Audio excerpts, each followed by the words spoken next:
ego, slammy, ego, slammy, ego, slammy, ayy. Hit it up hard, hit him with a strike. From the national anthem to the bottom of the night. Amen. Slammy, ego, slammy, ego, slammy, ego, slammy, ayy. You already know what's up. What's that? Another home run. We should know the job ain't done till we hold that trophy up. Hey. What's up, everybody? Welcome to episode 382 of the Talking First podcast and YouTube show. Ben back with you here on April 12th, 2023. The Padres, they finished up a 3-game series with the New York Mets, finished up their 7-game road trip, went to Atlanta for 4. No postponements, no rain issues there, surprisingly. Then they went to 3 games in New York, finished the road trip 4-3. They won the middle game of the series, lost the first 5-0, and then lost this one today 5-2. We'll talk about the first 2 games in this series, but because this game just happened, here's my reaction to this final game. I gave some thoughts, obviously, on my post-game reaction little videos that I do after every game. It's up here on this YouTube channel, so you can check that out if you want a shorter form reaction after every game, almost every game. Today, so 5-2 was the loss. Blake Snell, he finally pitched past 5 innings. I think we can give him an applause for that at least. But the walks were still an issue. The last 2 batters that he faced, he walked those guys. So his final line today, 5 innings, 4 earned runs, 5 walks, 5 strikeouts, 2 home runs. If you're being effective and let's say you walk only 1 guy or 2 guys and you have only 2 strikeouts, I guess it's okay to have the same amount of strikeouts as walks. But when you have the same amount of strikeouts as walks and you have 5 strikeouts, meaning you have 5 walks, that's a lot of extra base runners, and that's a lot of extra pitches. And so Snell didn't get an out in that 6th inning. He was already at 100 pitches after those 2 walks to lead off the 6th. So the walks continued to be an issue. The first start, he had a lot of strikeouts, but that was a lot of pitches, right? The second outing, there was, I believe, 4 walks in that outing for Snell. Today, the home run was a little bit of an issue. Gave up 2 home runs, one to Francisco Lindor, gave up another to Pete Alonso. But also, the walks continued to be an issue with the 5 walks, right? So his ERA now is at 7.62. I do want to point out that it should not be 4 earned runs. It should be more like 3 earned runs, because that fly out to Soto that ended up being called a hit, I believe, that's not on Snell. He got a fly out. That's on Soto. That should have been an error on Juan Soto. So that should not be an earned run. But Snell still needs to be better. I think we can say that. Like, both things can be true. There were some good moments from Snell today. Got out of the bases loaded jam in the first inning, kind of like Ryan Weathers got out of the bases loaded jam yesterday. But it was still, I still saw a lot of the same old Snell. And I don't know if you guys saw this, but I posted this video as well. Reposted it on Twitter at Talking Friars. Blake Snell, the SNY camera, the camera for the Mets broadcast, they picked up that Snell, as he was walking to the clubhouse, pointed to a camera with the pitch comm and said, "This is terrible." Now, let's make it clear. I don't think he should be blaming pitchcom on his struggles. Pitchcom is not the reason why he walks 5 guys. I get pitchcom, like maybe it's not working and maybe you have to hurry up because you couldn't get a call off in time and that makes you rushed. But that's not happening for 5 batters that you walk, right? Is that happening for the 2 home runs that he gives up? Is that what? Is it pitchcom? Did you call not a fastball and Nola thought it was a fastball? He called for a fastball. You didn't have time to make a new call or something. And so you threw a fastball and gave up 2 home runs. Even if you did, you got to throw better pitches than that. So, and I don't know if Snell, I don't think Snell would blame PitchCom for his struggles to start the year. He's just going to say, I have to be better. And both things can be true. Like, he can say, I need to be better, and PitchCom sucks. If he doesn't want to use PitchCom and he says it's terrible, then go back to regular signs. Just make sure going into that outing that you're on the same page with Austin Nola, because Nola's catching Snell. It seems like Nola's going to catch Snell. He's going to catch Darvish. I wish that Campusano would catch Snell at least one outing. I understand Nola catching Darvish with all the pitches and all that, but I mean, Snell did dominate in that spring training start with Campy behind the plate. I know it's a spring training start, but might as well try it because Austin isn't giving you anything offensively, and he's allowed 15 runners to steal bases on him this year already, and we haven't even played 15 games. He's caught one guy stealing. So might as well try it. And we'll get to the Campy discussion here in a moment, in a bit. But yeah, Snell, it's just, if you don't like the pitch calm, man, then go back to normal signs. Have good communication, good game plan going into starts, and you can use mound visits if you have a problem, right? Just work fast and just hit your spots a little bit better and don't walk guys, right? Don't be blaming PitchCom. I don't think fans should be blaming PitchCom either. I haven't seen that, but if anyone does try to, you shouldn't be trying to blame PitchCom or blame the bad outings on PitchCom. Brent says Snell's line would have been significantly worse had it not been for the wizardry of Manny. Manny did make some good plays. The bases loaded nubber, which that was still a good pitch from Snell. It wasn't hard contact.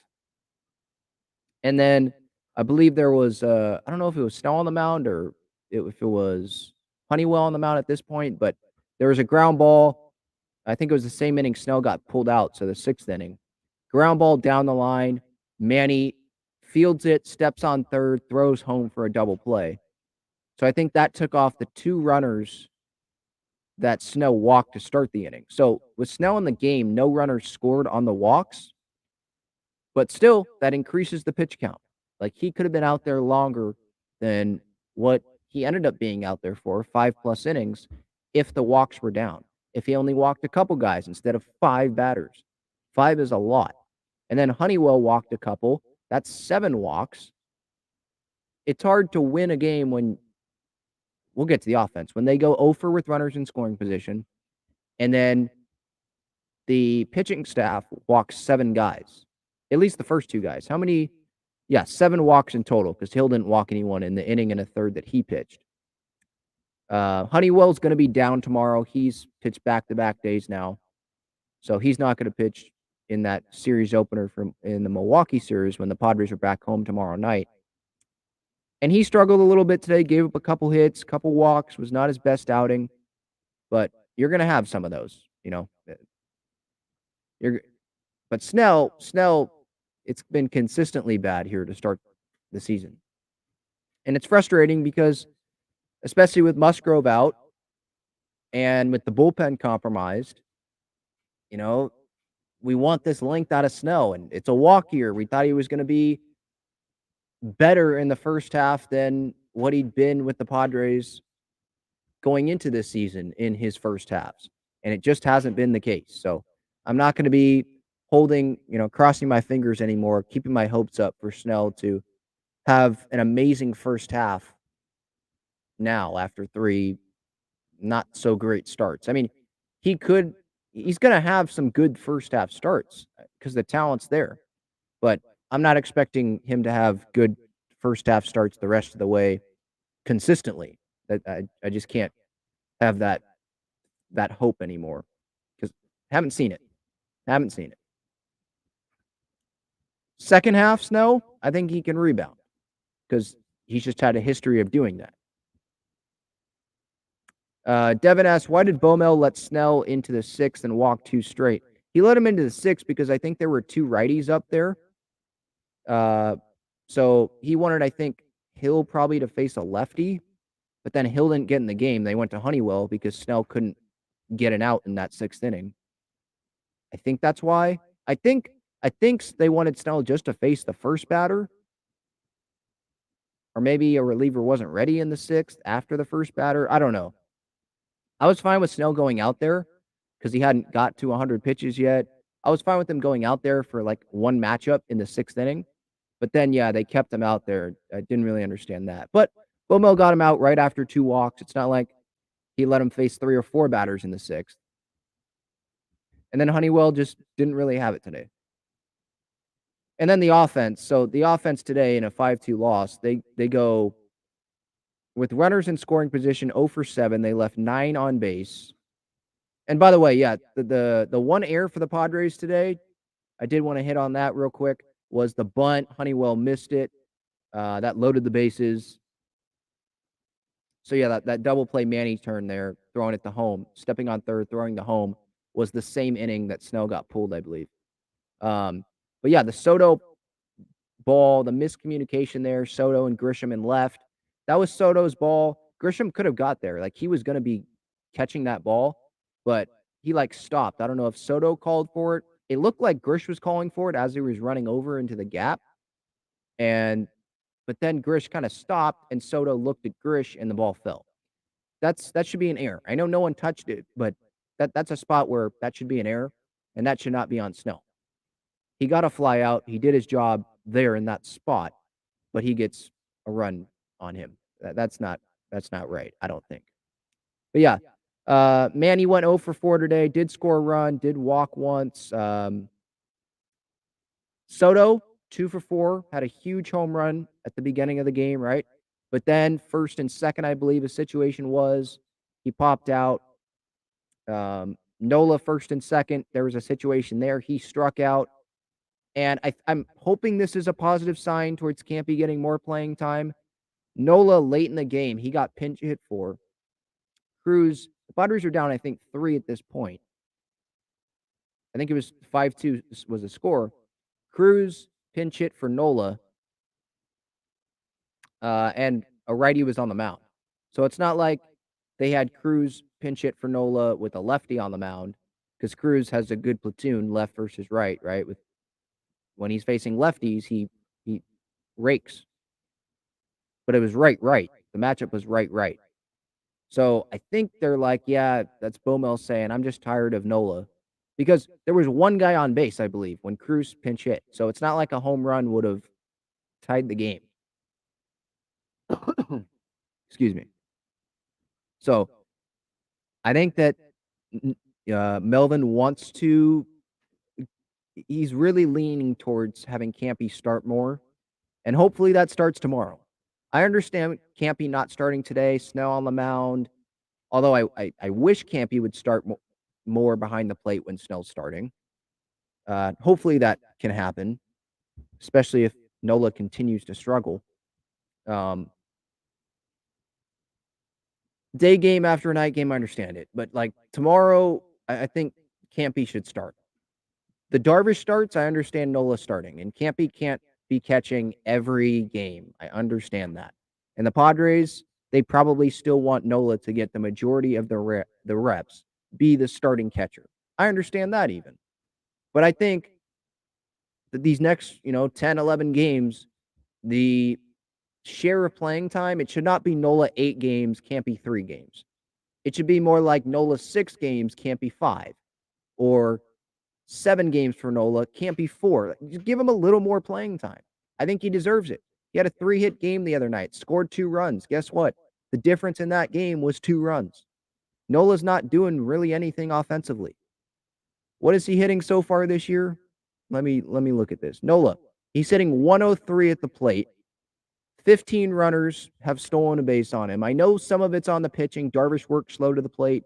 Snell worked slow to the plate.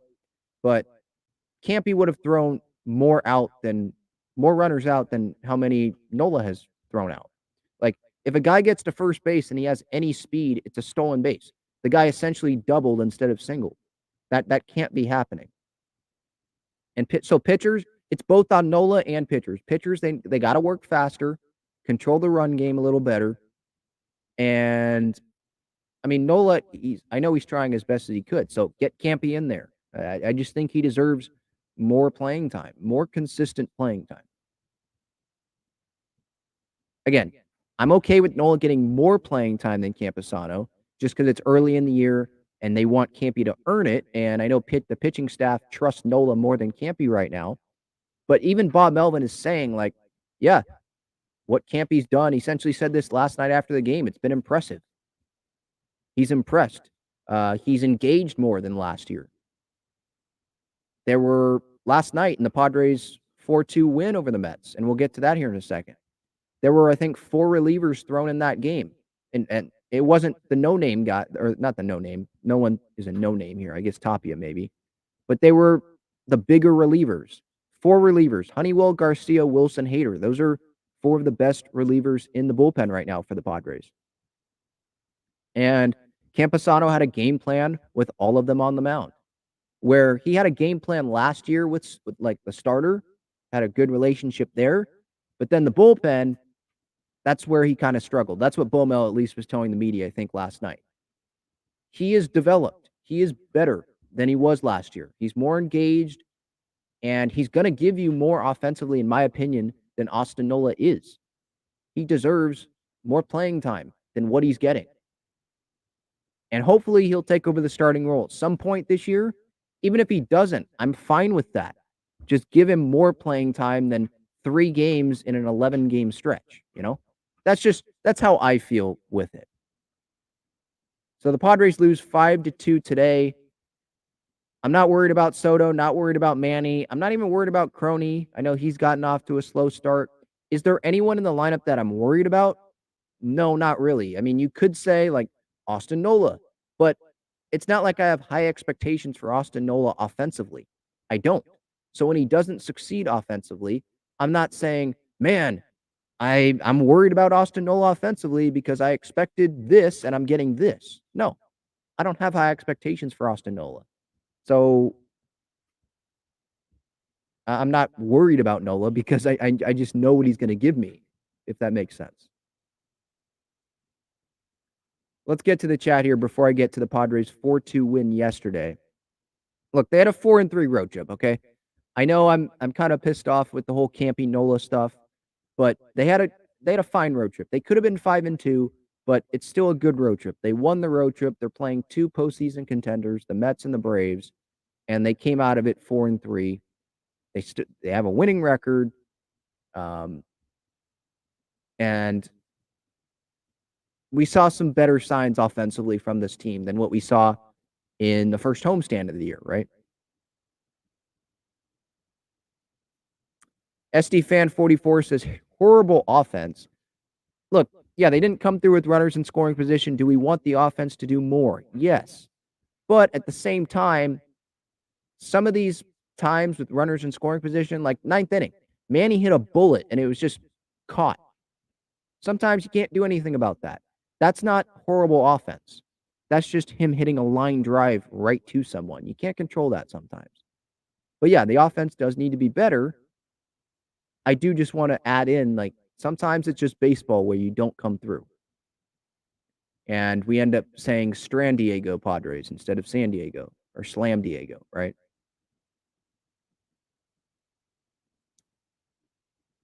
Cameron says this was Bob Melvin's fault. Snell giving up 3 runs should have been pulled in the 6th. Well, no. I don't. Okay. Should have Bob Melvin pulled Snell maybe after the first walk? Okay. But Honeywell came, the guy that came in that was gonna come in after Snell really anyway, he struggled too. So is that Bob Melvin's fault for putting Honeywell in, even though he had pitched good for the Padres as of late in the bullpen? You know, so sometimes the right move just doesn't work out. So I kind of disagree with putting it on Bob Melvin today. If you want to say, Ben, he should have pulled him 1 batter earlier, okay. But not everything. And by the way, Cameron says should have been pulled in the 6th. He was pulled in the 6th. He couldn't get it out in the first 2 batters, and then he was pulled.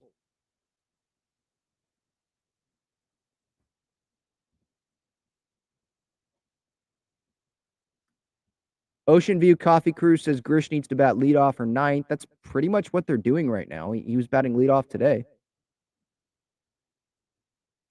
Chad says 4-0 with Campy starting, 3-7 with Nola. There you go. Sometimes, that stat isn't so representative of what's happening because maybe when Campy's going, the offense is clicking or there's a great pitching performance. The pitching is dominant. Sometimes with Nola, he caught more games, so there's a better chance of the offense not coming through in those games, right? But, so I do take those stats there, 4-0, 3-7 with a grain of salt, but Campy, I think, he has a better chance of helping this team offensively than Nola does. And I think he has a better chance of throwing out runners than Nola does. And I think he's improving in all facets of catching, communication, game planning, all that compared to last year. And I agree, Chad. Got to score more than 2 runs. Yeah. And the first game of the series when they lost 5-0, got to score more than 0 runs to win a game, right? Captain Obvious, but it's got to happen. They had some chances against Scherzer in game 1 and didn't come through there. Cameron says, Nola playing more games than Campy makes me mad. This is Bob Melvin's fault. Putting Machado second in the lineup instead of Xander, that's so stupid. Well, Xander, he's going to hit leadoff or cleanup. And then when Tatis comes back, he's probably going to hit cleanup. That's just what's going to happen. I like that. So I disagree with you there. And yes, obviously, Nola playing more games than Campy will make some Padres fans mad. I understand if Nola's going to play more games than Campy. What I want is for the Padres to play Campy just more games than what he's playing. I understand this is going to be a process. He's not just going to go play more games than Nola and all of a sudden be the starting catcher. But we got to start the process for him to be the starting catcher by him playing more consistently, not playing just because Nola has a scheduled day off, once a week or something.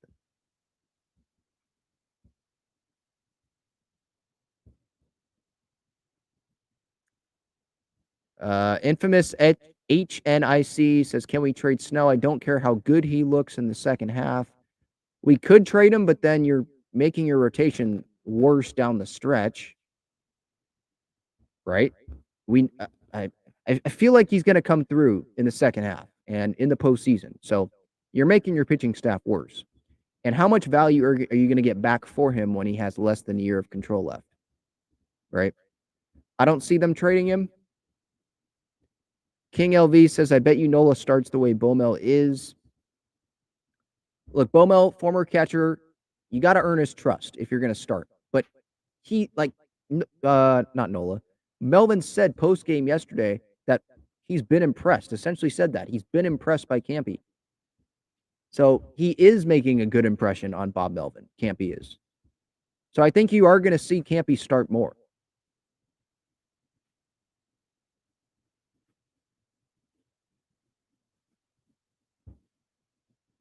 All right, I'll get back to the chat. Want to get to game number 2 in this series. Padres won 4-2. But first, a quick break. Check out Gaglione Bros' famous cheesesteaks and garlic fries on Friars Road. You can visit their website, gaglionebros.com, for their entire menu and enjoy their cheesesteaks and fries at Petco Park and Snapdragon Stadium as well.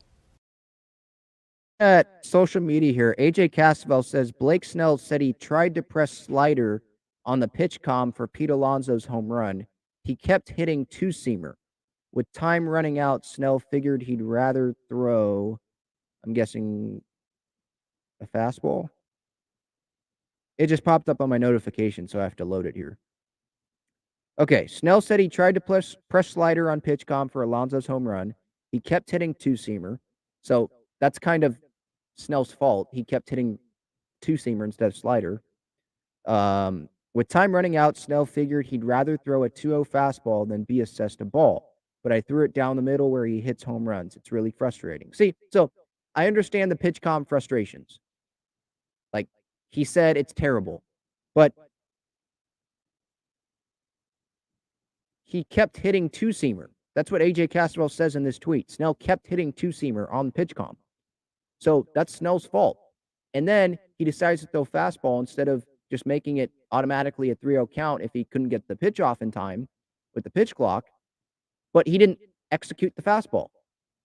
Like, you can be mad at pitch comm, but you got to hit your location with the fastball. You got to hit your spot. You can't throw the fastball right down the middle. So it's on Snell here more than more than pitch calm. I understand his frustration. Don't use pitch calm then. And I know he's going to say, well, pitch calm's faster. We only have 15 seconds or 20 seconds with the guy on base. So pitch calm, it's just faster. And I can go through more shakes if if we're not on the same page. But if it's giving you frustrations, be on the same page before the game, entering the game, and just execute the pitches. If you can't get on the same page and you have to throw a pitch, you just have to execute that pitch. If it's not the pitch you want and you give up a home run on a good pitch, like Robert Suarez last year to Harper, okay. That's all right. We can live with that. But if it's on a fastball right down the middle, we can't live with that. You know, he has to execute better. That's, for me, that's what it is. And throw strikes, right? 5 walks. That's unacceptable. All right, Padres the other night, 4-2. They were able to get the win. That was last night. On Tuesday night, Ryan Weathers, what a start from him, huh? 5 innings of work, 1 earned run, walked 2, struck out 3. His ERA is 2.70. His first 2 starts so far with the Padres have been 5 innings of work. Bases loaded situation there in that first inning. He gets out of the bases loaded jam with the changeup. Or excuse me, the strikeout to Alonso was a changeup. I forget what pitch it was with the ground ball, the double play, but a huge double play there. Then Honeywell, Garcia, Wilson, they didn't allow any runs. Wilson got out of a jam, first and second, with, I believe, 1 out in that situation, got out of it. Hader, yeah, he was a little rocky in that 9th inning, allowed a couple walks, a base hit. I think he allowed a run. Yeah, allowed 1 run, but he got out of it. That's all that matters. He got the save. Maybe we saw some flashes of the Hader of old when he, came over from that Brewers trade last year and he really couldn't throw strikes. Like, we saw a little bit of that last night, but maybe he just got into some old habits and now he'll be able to fix those immediately because he knows what went wrong last year. That's kind of what I'm hoping. I'm not worried about Josh Hader. He's still the best Padres reliever right now. That's just what it is. And Garcia, he's pitching better. I'd like to see a little more of Tim Hill. I know he struggled a little bit as of late, but I'd like to see him a little bit more in there. Probably Will, because Honeywell's not going to be available. Chris Matt will probably pitch at some point tomorrow. We'll see with Tapia. But offensively in this game yesterday, so Manny comes through with the big double. Had some guys like Jim Russell saying, let's go, Manny, get it together, essentially. Jim's going to say, he didn't say on the radio yesterday, he needs to be better. But that's essentially what he was saying. And I kind of agree with that with Jim. Like, yeah, Manny needed to be better. Soto, Cronenworth. If the Padres want to get to where they want to go, those guys need to be better. But I'm not worried about those guys. And I knew that it was just a matter of time that they were going to turn it on. And Manny came through with the big hit. I know he went 0 for today, but again, not worried long-term about that. Soto has a home run today, had a double today. I know he popped up in a situation that could have driven a run, but the Padres lost by 3 runs, not by 1. Crony had a hit today, I believe. I think a single to right. But Manny, huge spot coming through there, gave the Padres the lead at the time. Bogarts came through with the home run. I thought he got one today, but it was just a fly out to left. The camera angle was kind of deceiving. But yeah, Bogarts, what a start for him. I think he's fourth or 5th in Major League Baseball in home runs so far. This is like a dream start for him. He's reached base in every game that he's played in so far this year. 13 games. 13 straight games to start off the year. I think the Padres record is like 29 or something. I saw that in Kevin Acey's newsletter.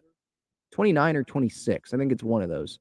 So Bogarts is still a long ways away from that, but still a tremendous start to the year. 4 home runs, 10 runs driven in. He's hitting .327. He has a 1,047 OPS. Soto's on base percentage so far this year is, let me double check this. I just want to make it totally accurate. 368.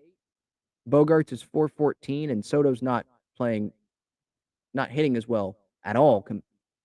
not at all. Like, you can't compare the two right now, Soto and Bogarts. But Soto, that just shows how much he's still continuing to find a way to get on base. So I'm not worried about Soto long term. And Bogarts, he's fitting in really well. He's playing good defense. Manny's playing good defense, obviously. Soto, hopefully he improves his defense. But the pitching, and the stars, Bogarts, Manny coming through. That was the story last night. Huge props to Ryan Weathers. I don't know how much longer he's going to last in the rotation. Might have a couple more starts considering the whole Musgrove situation, which we'll get to. But he's doing his part to stay on the roster, that's for sure, when Musgrove comes back. Have him as a reliever, because let's say Musgrove comes back, they want to go to a 5-man rotation, so Weathers goes to the pen, Tapia goes down, Martinez goes to the pen, let's say, and they have the 5 other guys in the rotation. Lugo's in there, Waka's in there, Snell, Darvish, Musgrove. And then the bullpen would be the 7 guys that are there, plus, or no, 6 guys, no Tapia, you put Weathers in there, and then you add Martinez. So you have a 5-man rotation, and you'd have an 8-man bullpen. I like that. I think it improves the bullpen. You have 3, Chris Matt. I guess Honeywell, too, can pitch multiple innings. So, but really, like 3 long men. Chris Matt, you can have Martinez, you can have Weathers. 2 of those 3 are built up, right, to be, pitch like 3-4 innings if you need him to. That makes the bullpen better. And Nick Martinez, he can pitch in 1-inning spots. And Ryan Weathers, if they like the situation, I think he could pitch in 1-inning spots. I don't think right when he goes to the bullpen, when Musgrove comes back, I don't think that they would want to just go have him pitch 1 inning, because that's a weird jump there. They'd probably want him to pitch multiple innings. Still could pitch in high leverage spots, but just have him pitch like the 6th and the 7th, or the 7th and the 8th, instead of having him pitch just 1 inning, or the 5th and the 6th if Snell, for some reason, can't even get out of the 5th.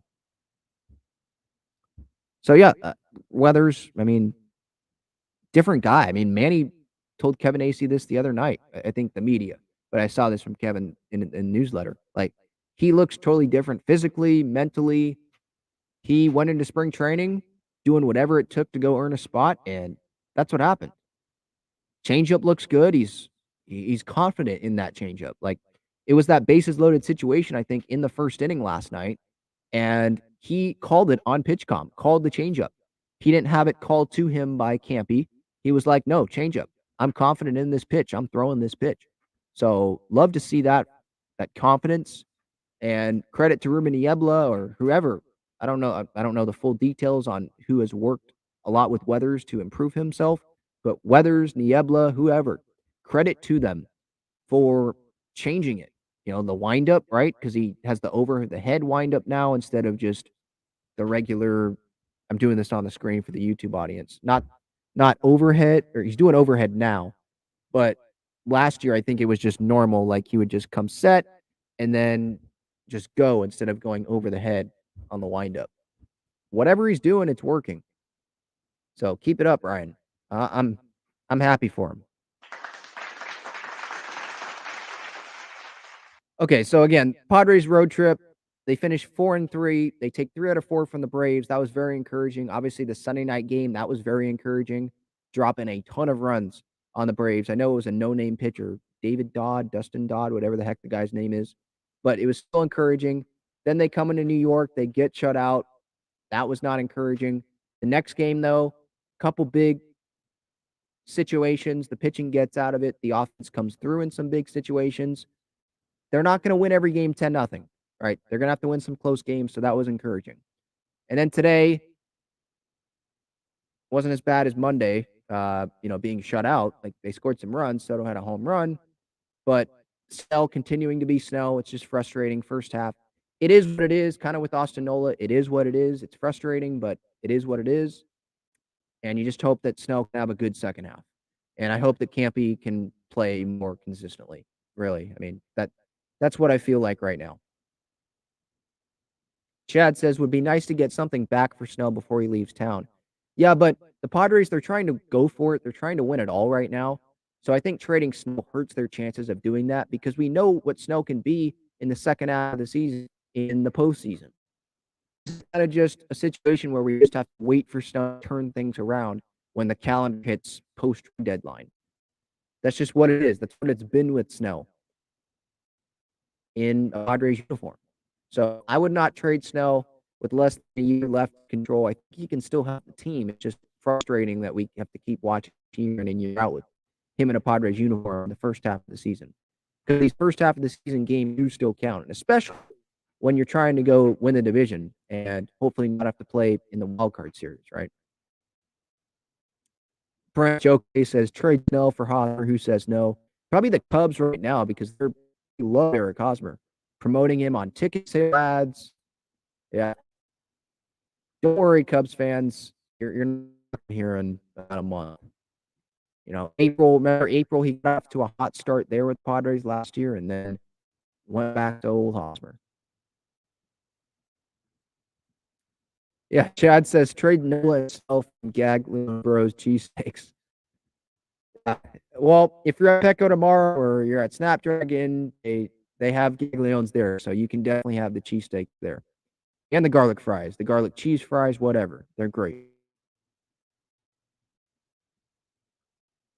Cobra says every time we had runners on base, it was always Austin Nola up. I mean, maybe it like that, but Soto had runners on base, Penny had runners on base. It wasn't just Nola. Cameron said should be worried about Machado. I disagree with that. I mean, he's one of the best players on the team, if not the best player on the team. He's coming off an MVP caliber season. He just came to a big hit last night, playing great defense. He's going to come around. He usually gets off to some pretty slow starts. Let me load up his splits for you here, just so I'm not just saying that, but going into the evidence here. Career splits, first month of the season, let's say, okay? April, March. That's actually not that bad. It's not as good as like June compared to his career. But let's look. So when I look up his career, hitting 293, 865 OPS in April/March in his career. But let's go to last year. How did he get off to a start? I think Manny got off to a good start last year.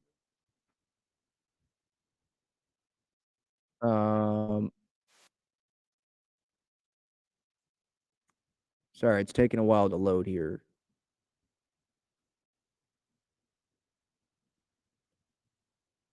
Dang, Baseball Reference is slow sometimes, huh? Okay. Well, so last year he got off to a really really hot start. Had an OPS over 1,000, hit 386. Okay, so maybe my argument of him getting off to usual slow starts, maybe that's not actually factual. My bad. I totally thought that was factual. Maybe that's Soto that I'm thinking about. I think that's Soto that I'm thinking about. Okay, so he's getting off to a slow start. But on this road trip that I've seen, the at-bats, he was hitting the ball pretty hard. So I'll take those encouraging signs. And even if there were no encouraging signs from this road trip, I'm not going to sit here and be like, I'm really, really concerned about Manny. Is he falling off a cliff? Did we give this guy a contract too early? Like, I'm a huge believer in Manny. We should not be hitting a panic button on Manny. He's going to turn it around. He's a great player. This is definitely not a Hosmer situation.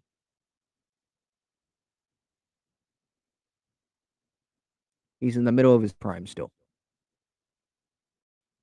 Brent says Carp is struggling. Yeah, a little bit. I think he struck out 4 times the other night, so that's not great.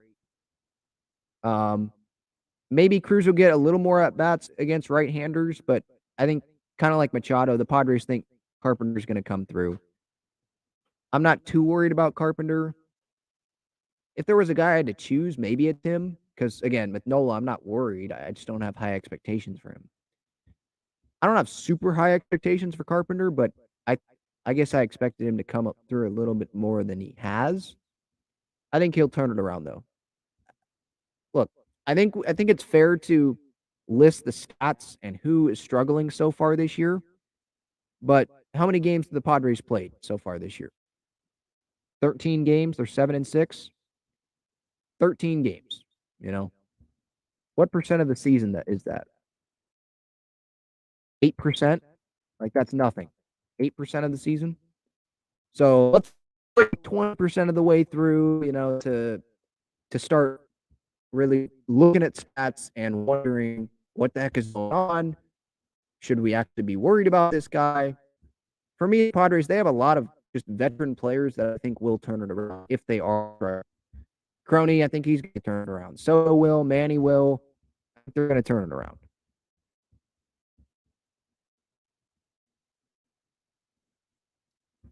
Chad says, never forget that we traded Ty France, Andres Munoz, Taylor Trammell, and Luis Torrens, Formula Adams, and Dan Altavilla. Yeah, Dan Altavilla, Padres legend. The guy played like, 2 games? Austin Adams threw out his arm, hit 1 million batters in 2021.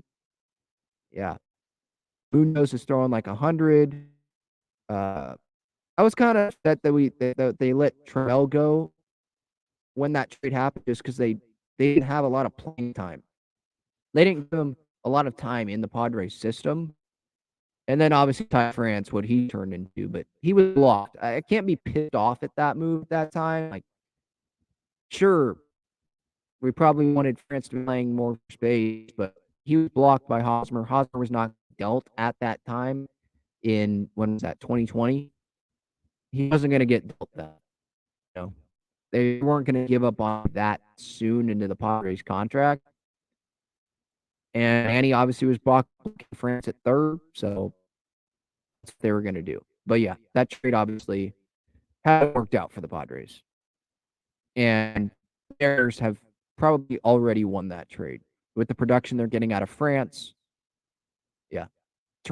Luis Torrens actually, I don't think was that bad last year either. Yeah. You don't know we traded Ty France? Yeah, we traded Ty France. Oh, maybe that's just being sarcastic. What? We traded Ty France? Who? Yeah. Former Aztec. Yeah, it sucks. Of course, I would wish that we had Ty France, but at the time, and that's kind of the way we should probably be looking at these, because, of course, if Preller could go back, he wouldn't have made that deal. At the time, France was blocked. There were some aspects where I didn't really like that trade, but I think I recall being pretty excited that we got Stanola because of the year that he was having with the Mariners. France was blocked. I didn't want to lose Trammell, but he was a prospect, and they were getting back some relief help.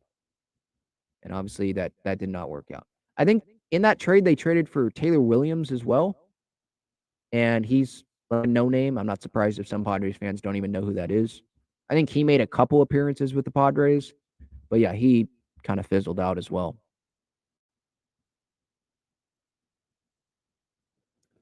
Chris says, never been a fan of Odor's playing abilities. Give Lopes a chance. You ain't got S to lose. I mean, Odor's actually, I don't think he's been that bad. There might have been one situation where he didn't come through today with runners on. But Manny didn't come through technically, right? Because he lined out. Soto didn't come through technically. He popped out to left, right?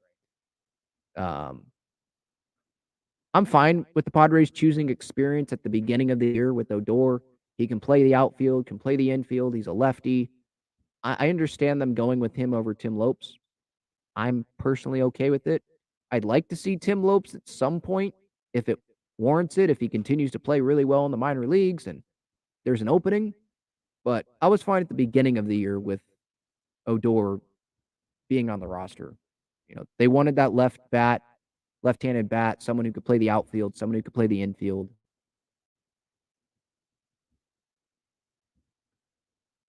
Pedro says, and by the way, if you want to support the channel, you can use that super chat button. I will definitely get to all of the super chats. You can use the super thanks button on regular videos. I appreciate everyone's support. Pedro says, when we hold this team accountable and stop making excuses for them for every single mistake, it's time to wear their big boy pants and win. I don't want to sit here and make it seem like I'm making a bunch of excuses. I just think it's okay to point out the stats, but also point out it's early in the season. Do we believe that this Padres team is talented enough to go deep into the playoffs? Yes. Then I don't think we should be sitting here worried about the offense not clicking right now. We're 13 games in. I'm choosing just to relax. Yes. Does Crony, does Soto, does Manny, does Carpenter, do they need to hit better for the Padres to get where they want to be? Of course. But I'm not hitting the panic button like all super worried about these guys. No, I think they're gonna turn it around. I think that's a fair opinion to have. Jose, with the different perspective, says Padre fan got chill. This team isn't even healthy right now, and they took 4 against 2 contenders. I think that's fair as well. They had a winning road trip against 2 good teams. They didn't have Musgrove, don't have Tatis. It's not pitching well, right? It's the first half of the year. They don't have Robert Suarez, don't have Pomeranz, don't have more home. There's a lot of missing pieces. So, yeah, it's a fine road trip. A 4-3 road trip against the Braves and Mets, and it's a fine road trip. Are you right to be mad? You thought this team should be 6-1 or 5-2? Yeah. There were a couple games in this road trip that you could say they have won, Ben. And I'm not going to sit here and blame you for being mad at that. It's not like they went 3-4. They went 4 and they still have a winning record. Not fully healthy. It's the beginning of the season. I'm choosing not to hit the panic button. All right, I'll get back more to the chat and some San Diego sports stuff, but another quick break here. I want to tell you about the best and easiest way to play fantasy sports. It's Underdog Fantasy. They have great pick'em games and best ball tournaments. In pickup games, just pick higher or lower on 2 to 5 players' stats, and you can win up to 20 times your money in a single night. You can go cross-team, cross-league, and even cross-sport. Best ball revolves around the draft, which is what every fan loves the most about fantasy, and it eliminates the hassle of having to manage your roster all season long, resulting in a fun and easy fantasy product. How does it work exactly? You enter a contest where you participate in a snake draft against other users. That lineup that you drafted competes against every other draft in the entire contest. The better the combined performance of your team, the more money you win. After your lineup is all played, Underdog will take the best performing players and automatically set them as your starting lineup. That's it. No waivers, no trades, no worrying about who to start or sit. After you complete your draft, your part is done. Underdog Fantasy offers best ball in a variety of ways, including daily contests, weekly contests, playoff contests, and season-long contests. You can either enter into these and compete against thousands of other entrants for huge prizes, or, if you'd like, you can enter into a private draft with friends and family to compete for a smaller prize pool. Underdog keeps it super simple with their easy-to-use website and mobile apps. Sign up now by clicking the link in the description or by using the promo code TALKINGFRIARS, and you'll double your first deposit up to $100 in bonus cash when you make your first deposit of $10 or more. So if you deposit $100, you get $100 free. If you deposit $10, you get $10 free. All right, so my underdog pick today and my pregame thoughts. Again, before pretty much every game, I give my pregame thoughts going into the game, give you an underdog fantasy pick. Mine was higher on Juan Soto, half a run. I thought he was going to at least score a run. I like the matchup, and he ends up hitting a bomb. That ball was absolutely crushed. So use that. You can use my entries that I give you, my picks. Entries is another term for that, by the way, just for future reference. Or you could just use my link that is in the description here to get your deposit doubled up to $100 free. So again, like I said, $10 you put in, you get $20, $10 free. $50 you get $100. $80 you get $160. You'll have $160 in your account. They'll give you $80 on top of the $80 that you deposited. So it's really fun. I definitely recommend it. You can also use my SeatGeek code that is in the description as well. I believe it's Talking Friars for $20 off your next SeatGeek ticket purchase. So if you're going to go to a Padres game this weekend, Padres Brewers, or later this season, keep my code in mind. You can definitely use that as well. I see here in the chat someone talking about Tatis. I lost it. Oh, here it is. Brent says Tatis is hitting like 3 in El Paso with the 1,200 OPS. I'm not surprised by that. Fernando, he's one of the best players in baseball. He's ready to go, it seems like. And he's just getting at bats in. He's just waiting to come back. So everything that I've seen so far, hits, stolen bases, throwing out guys at second base from right field that dare to run on him, everything's looking good. So that's pretty much the Tatis update we have. 7 games left.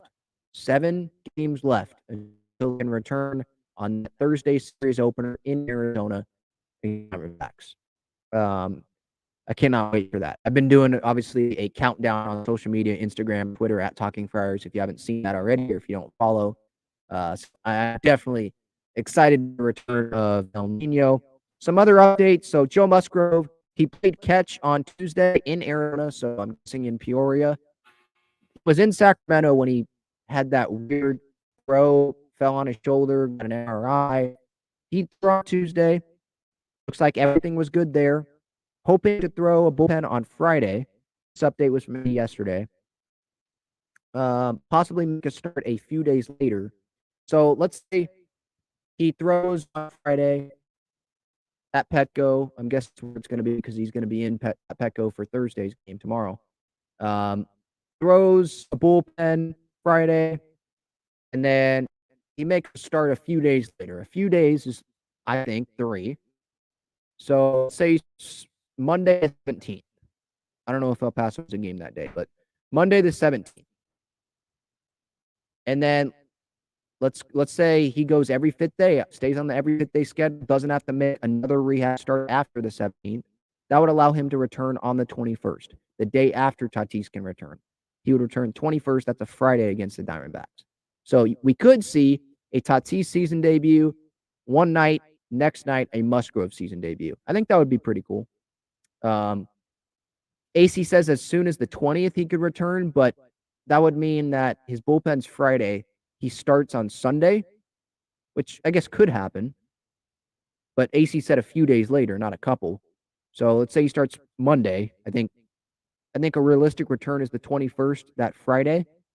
And then I think the rotation would either right then and there go back to a 5-man, or it would go back to a 5-man maybe in a couple starts after Musgrove comes back just to get him back in a groove. But right now, at least rehab start-wise, his schedule is pitching every 5th day. So I would think, Darvish is pitching every 5th day, so I would think that the Padres are trying to go to a 5-man rotation right when Musgrove gets back. And that would mean Weathers, Martinez go to the pen, Tapia probably go down, and then they have an 8-man bullpen, which improves that bullpen. And then they improve the rotation because they have Musgrove back, obviously. Right? And you get to see more consistent starts from Musgrove, more consistent starts from Darvish, more consistent starts from Waka and Lugo, who are pitching well out of the gate. So that's the Musgrove update. Drew Pomerantz, he's expected to have a rehab outing in El Paso tomorrow. We'll see how many outings he will go. There was chatter, I think, from Bob Melvin even to the media the other day, I think during this New York series, talking about how maybe the Padres just want to rush Pomerantz, not like in a bad way, but not have him have a super long El Paso rehab stint outing, just rehab stretch. They want him to come back maybe earlier than usual, just so that they can get as many bullets as they can out of him, because they probably feel like inside, like, he's not going to stay healthy. Might as well get as much as we can out of him at the big league level instead of wasting bullets at the minor league level, right? Where maybe another reliever, he's probably going to be healthy when he comes back and be healthy the rest of the year, hopefully. And they'd have him have a longer appearance to make sure he's good. With Pomerantz, they might be like, hey, just come on up here, give us what you can give us. And if you get hurt, you get hurt, whatever. I don't feel like the Padres are holding up their hopes for Pomerantz to be healthy the rest of the year.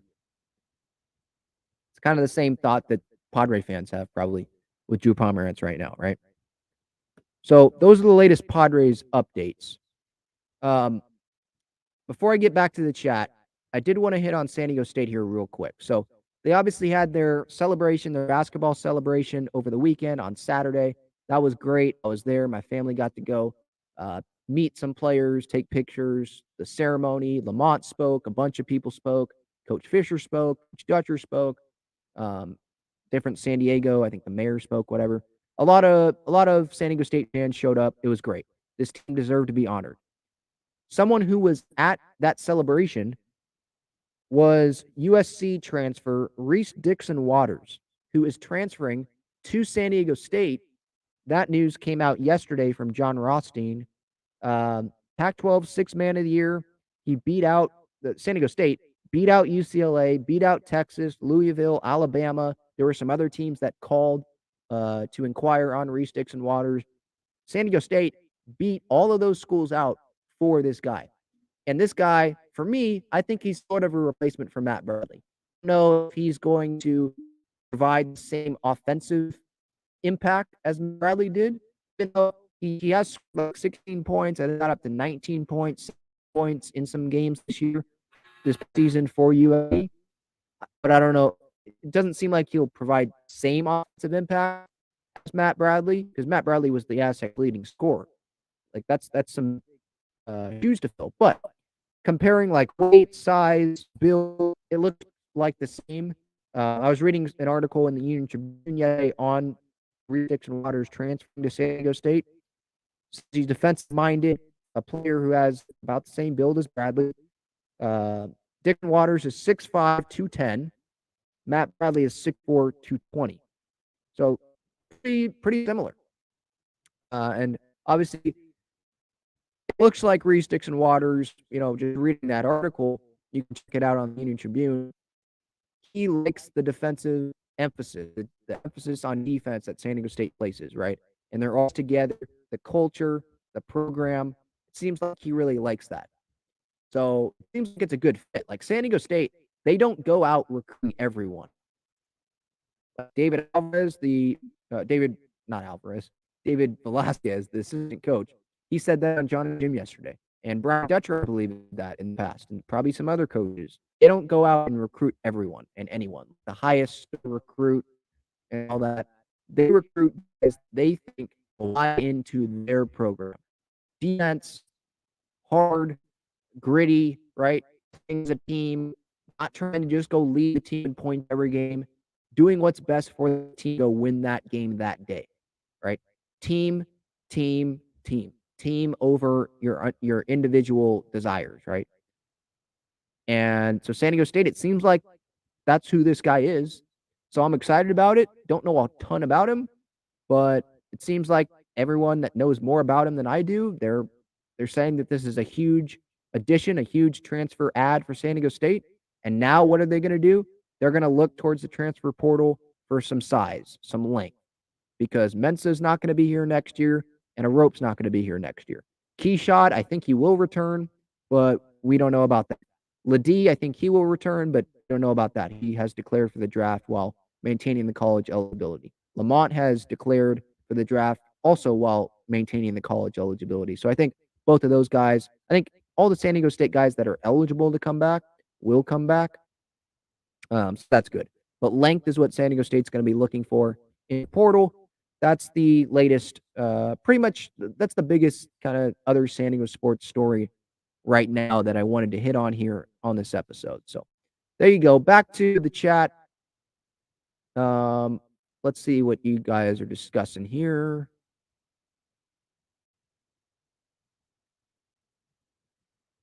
A lot of chatter about Manny.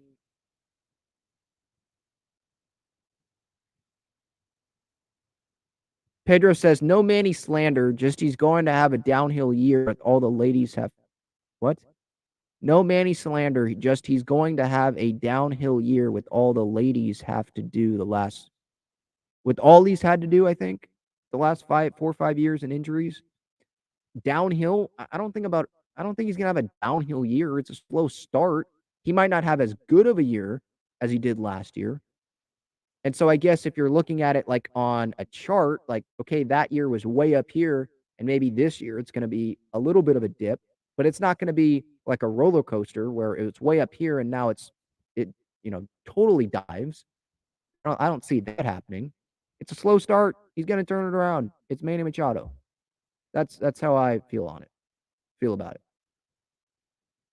Yeah, I agree with this. He's Manny effing Machado. And he's not going to have to pull the whole team's weight. Because this team, I think, offensively is better than they were last year.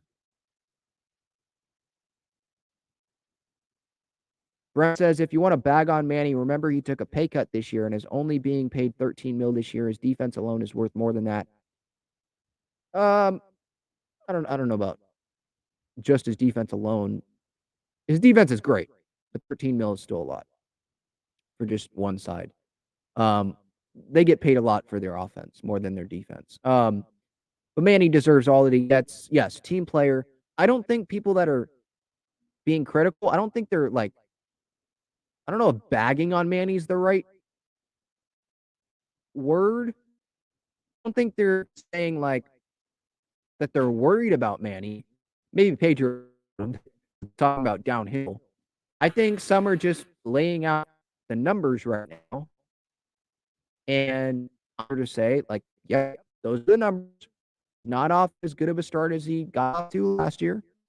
And he's usually a better starter of seasons. But I think he's going to turn it around. And I think it's a little early for me to be like, man, he's not holding it up his end of the bargain. I mean, yes, stats-wise, he isn't through these amount of games, but like, it's too early for me to sit here and say, Manny, I'm worried about this guy. This guy can't be hitting third in the lineup, can't be hitting second lineup. He should be hitting seventh or eighth. Like, I'm definitely not there. I'm never going to get there this year, I don't think, because he's going to turn it around.